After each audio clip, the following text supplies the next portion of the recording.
and many too who occupy the rural hinterland and rushing backwaters. There are older black folk in the South who embrace more conservative moments of liberal thought, while some adhere strictly to left-wing beliefs.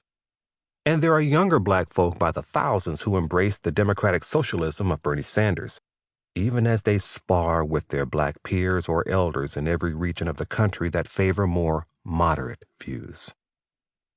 Black folk also feature measured political figures like Bakari Sellers, the millennial son of black activist royalty from South Carolina, and Maxine Waters of the Silent Generation, an 81-year-old progressive firebrand who was awake decades before woke folk got awakened by a political alarm clock a few days ago. At the same time that the mainstream political and media establishment overlooked the heteroglossia of black languages of social activism and political resistance, it has focused nearly singular, at times excessive, attention on white folk and their fears, feats, and phobias, their desires, desperations, and disappointments, too, as if they exclusively define our democracy.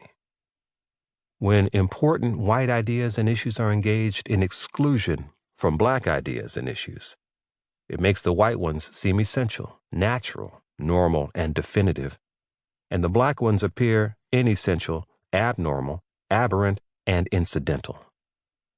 When we talk about putative white economic anxiety in a fashion that ignores the persistent economic vulnerability of black folks and communities, it makes it appear as if black folk don't suffer the same, if not considerably more, anxieties. It makes it appear that black economic woes don't shape the nation in the same way, or that they don't impact the conduct or conscience of the country in the same manner. Or, more bluntly, it makes it seem that what happens to black folk pales politically and economically in comparison to what happens to white folk.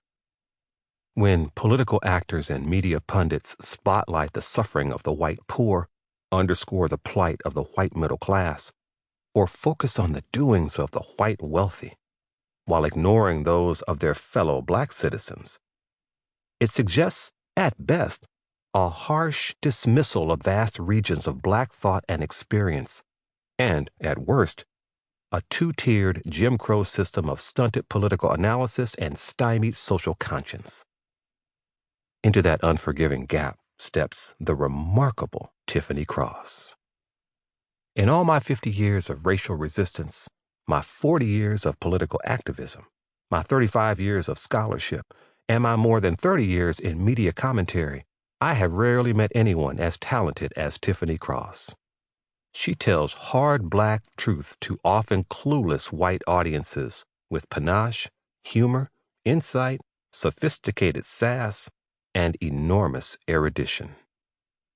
She is a woman warrior with an old soul who's capable of deep empathy for the black generations that came before her and for those coming up behind.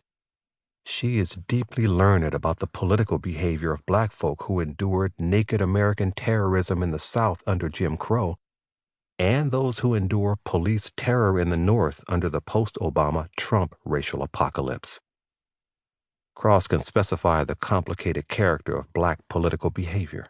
She can divine the trends and forces that shape black belief about the country black folk have monumentally fashioned.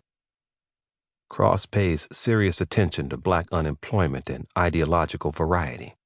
She knows well the paradox of black folk being the cutting edge of political progressivism, even as they share the political middle with millions of white folk and others in a way rarely acknowledged. Tiffany Cross is especially adept at parsing the meanings and modes of white supremacy as they metastasize across the body politic and show up in both our cultural gutters and our political thrones.